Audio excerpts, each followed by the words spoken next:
it's a breach of contract, but it's not fraudulent. Where an owner of short sale seller of a property has a tenant who is paying, or 300 tenants who are paying them the rent, there is a deed. If you look at your deeds of trust, they're called deed of trust and assignment of rents. The lender has the ability at any time to go and place a receiver in the property and get all that rent. And if the lender elects not to, and they won't ever in a single family residence, they won't ever in a duplex, triplex, fourplex, the smallest I've seen is about a 25 unit building. And the reason is the receiver costs about $15,000 a month. So if the rent is much less than that, they're not going to bother doing it. But you as the realtor have no duty to give instruction one way or another with respect to keeping rent or turning it over to the lender, at least as a partial payment. A lot of lenders won't even accept a partial payment. If your client asks you, is it okay for me to take the rent and keep it while not paying the payments, that's one of those times when you say, why don't you call Stephen Spierer and have a 1-hour consultation, I'll go with you, we can figure this out. And then I can explain to them the breach that they're guilty of and what it means and what it doesn't, but that's not advice you want to give. But no, you don't have a duty to stop that at all, because the lender has very clear rights in that situation. It's not a matter of disclosure. The lender knows it's an apartment building. Ma'am? If the seller has deferred maintenance that the buyer's lender is required to fix before closing, who pays? The buyer's lender requires repair before closing. Like floor coverings. Right. So this is one of those where the buyer turns out to be willing to pay more than the price that was submitted. So what you have to do, if it's long before the seller's the seller's lender has given short sale approval, you're in great shape because you put it in a disclosure to the seller's lender saying, this is what the buyer's lender is requiring, the buyer is willing to do it, we want to make you aware of that. The place where you have more trouble is if afterwards, after the lender's approval, the seller's lender has approved the short sale, if now all of a sudden it turns out, which means to the extent you can, get all that to happen early so you can disclose it. But if it happens later, then you're in a position where you have this issue, and what you need to do is make disclosure in bold, plain, clear language to the seller's lender, and then put it on the HUD-1 at the close and so forth. You do the best you can with that. Would I blow a deal over it? No. But would I lay a clear paper trail to the seller's lender so when someone comes back and says you committed this thing, the answer is no. I have it in letters, I have it in emails, I sent it up in smoke signals, I did everything I could to make sure seller's lender was aware of it, and then I think you're fine.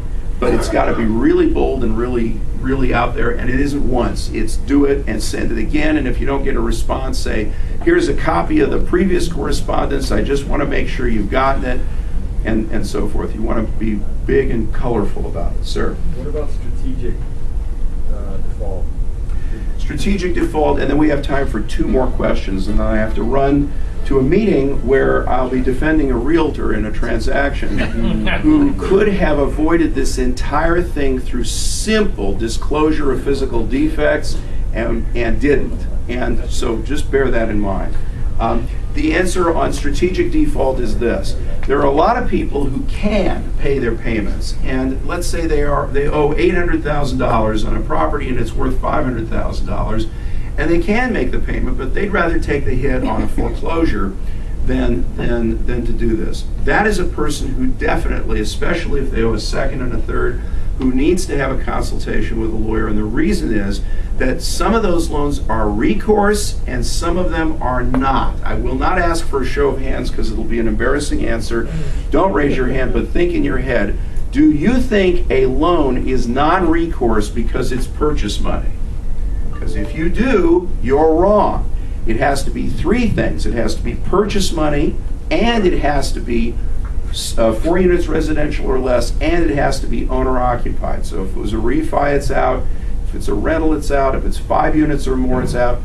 There are all kinds of anti-deficiency legislations that apply, and there are now 4 categories of anti-deficiency legislation, which are pretty complicated, that give people immunity.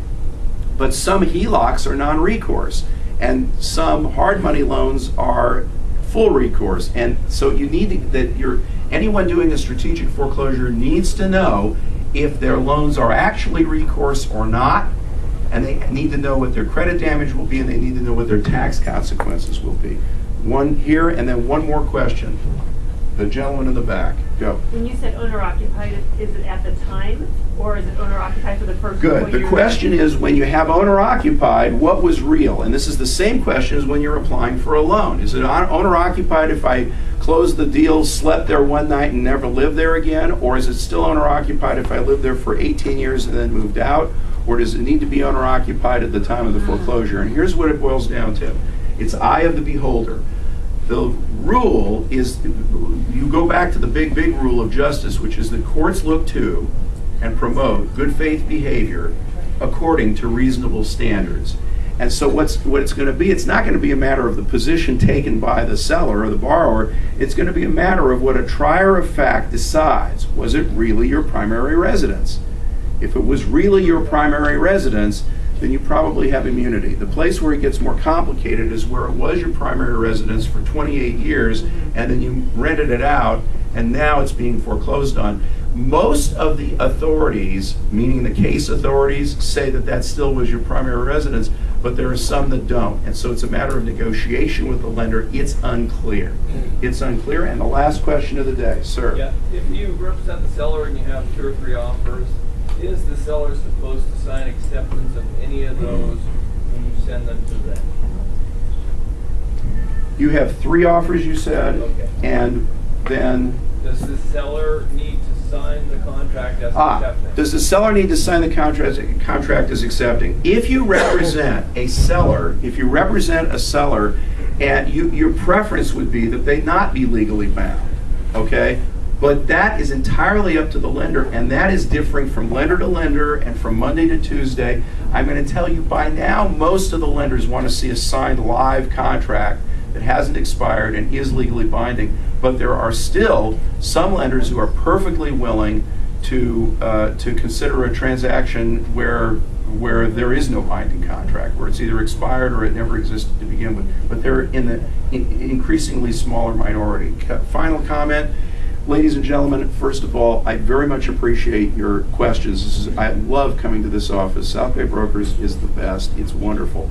Second, practice safe sales.